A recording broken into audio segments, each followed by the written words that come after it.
क्या वेस्ट बंगाल में ममता बनर्जी के 15 साल की सियासी साम्राज्य का आखिरी दौर अब शुरू हो गया है? यह सवाल इसलिए क्योंकि मई 2026 के चुनाव में मिली करारी शिकस्त के बाद तृणमूल कांग्रेस के अंदर एक ऐसी बगावत शुरू हो गई है जो दीदी के लिए संभालना मुश्किल होता जा रहा है। और अब एक और ऐसी खबर आ गई है जिसने ममता दीदी का हौसला पूरी तरह से तोड़ दिया है। शनिवार यानी 4 जुलाई 2026 को ममता बनर्जी को उनकी सबसे भरोसेमंद साथी और टीएमसी की बंगाल स्टेट प्रेसिडेंट चंद्रिमा भट्टाचार्य ने एक बड़ा झटका दिया है। उन्होंने पार्टी के स्टेट चीफ के पद से तो इस्तीफा दिया ही, साथ ही पार्टी के सारे पदों को लात मार दी। सबसे हैरत की बात यह है कि उन्हें अपना रेजिग्नेशन लेटर में ममता बनर्जी को टीएमसी चेयरपर्सन नहीं बल्कि फॉर्मर चीफ मिनिस्टर कहकर एड्रेस किया है। तो क्या बंगाल की राजनीति में शिवसेना और एनसीपी जैसा ही खेल हो चुका है? ममता बनर्जी के पॉलिटिकल करियर शायद अब खत्म होने की कगार पर आ गया है। और आज एक जर्नलिस्ट के नजरिए से इस पूरे कलेश और बंगाल की बदलती सियासत को आसान भाषा में हम डिकोड करेंगे। चलिए सबसे पहले बात करते हैं इस वक्त की सबसे बड़ी ब्रेकिंग न्यूज की। चंद्रिमा भट्टाचार्य जो ममता गवर्नमेंट में फाइनेंस और हेल्थ जैसे हेवी डिपार्टमेंट्स की मिनिस्टर ऑफ स्टेट रह चुकी हैं, उन्होंने एक लेटर भेज के हड़कंप मचा दिया। सिर्फ एक महीने पहले यानी 5 जून 2026 को जब असेंबली इलेक्शन के शर्मनाक नतीजे आए थे, तब ममता बनर्जी ने उन्हें बड़ी उम्मीद के साथ सुब्रता बख्शी की जगह बंगाल टीएमसी के नए प्रेसिडेंट बनाया था। लेकिन सिर्फ 29 दिन के अंदर उनका मोह भंग हो गया। चंद्रिमा ने ना सिर्फ प्रेसिडेंसी छोड़ी बल्कि वो पार्टी के बैंक अकाउंट्स की ऑथराइज सिग्नेटरी भी थी, वहां से भी अपना नाम कटवा दिया। इलेक्शन कमीशन के सामने वो ममता बनर्जी की ऑथराइज पॉइंट पर्सन थी, उस रिस्पॉन्सिबिलिटी को भी उन्होंने छोड़ दिया।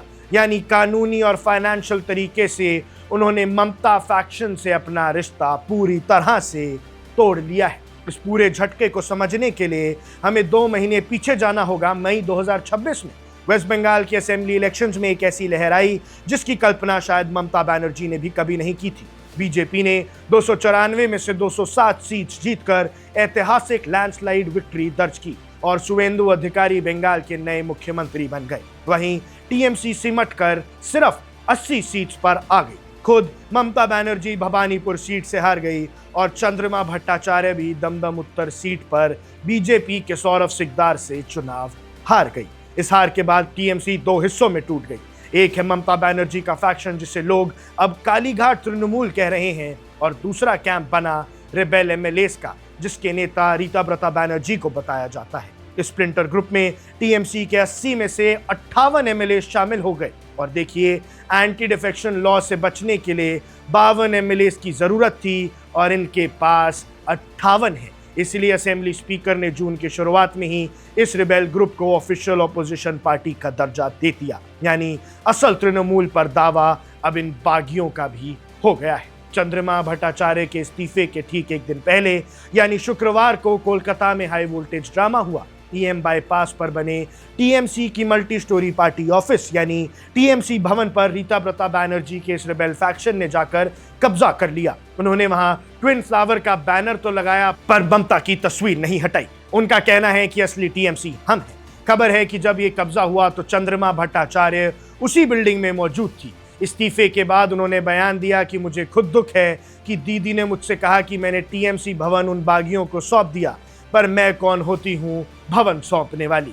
वहीं दूसरी तरफ उनका बेटा सौरभ बासु पहले ही रिबेल फैक्शन को ज्वाइन कर चुका है। और जब चंद्रिमा से पूछा गया कि क्या वो अब भी बागियों के साथ जा रही हैं, तो उन्होंने साफ इनकार नहीं किया, बस इतना कहा कि मैं कुछ कमेंट नहीं करूंगी, सिर्फ वक्त बताएगा। अब आते हैं सबसे बड़े सवाल पर, क्या ममता बनर्जी का पॉलिटिकल करियर अब खत्म होने वाला है? एक पत्रकार के तौर पर अगर मैं इसका एनालिसिस करूं तो ये ममता बनर्जी के करियर का सबसे अंधेरा दौर है। उन पर चाहे कितने भी करप्शन के आरोप लगे हों, उनकी पॉलिटिकल ताकत हमेशा से रही है। पर इस बार 3 बड़े झटके एक साथ लगे हैं। पहला तो जब आपके 80 में से 58 विधायक आपका साथ छोड़ दें तो आपके हाउस के अंदर कंट्रोल 0 हो जाता है। इसके बाद कोर लीडर्स जा चुके हैं। चंद्रिमा भट्टाचार्य जैसे लोग जो पार्टी के हर कानूनी और फाइनेंशियल मामले को देखते थे, उनका छोड़कर जाना दिखाता है कि अब उनके सबसे पुराने वफादार भी उनका साथ छोड़ चुके हैं। बागी फैक्शन के नेता कह रहे हैं कि कालीघाट अब एक प्राइवेट लिमिटेड कंपनी बन चुकी है जहां काम करने का माहौल नहीं बचा है। दूसरा है वोटर शिफ्टिंग।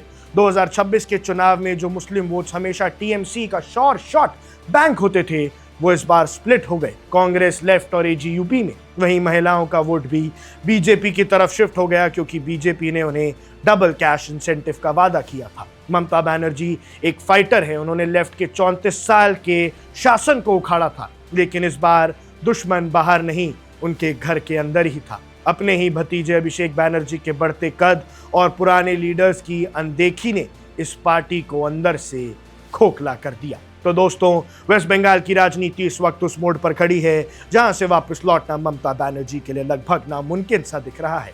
महाराष्ट्र में जो शिवसेना और एनसीपी के साथ हुआ, वही स्क्रिप्ट अब बंगाल में दोहराई जा रही है, जहां पार्टी का नाम, निशान और नेता सब कुछ बागियों के हाथ में जाता दिख रहा है। ऐसे में आपको जो भी लगता है, आपकी जो भी राय है, हमें कमेंट सेक्शन में जरूर बताइएगा। आप देख रहे हैं वन इंडिया, मैं हूं आक्रोश कौशिक।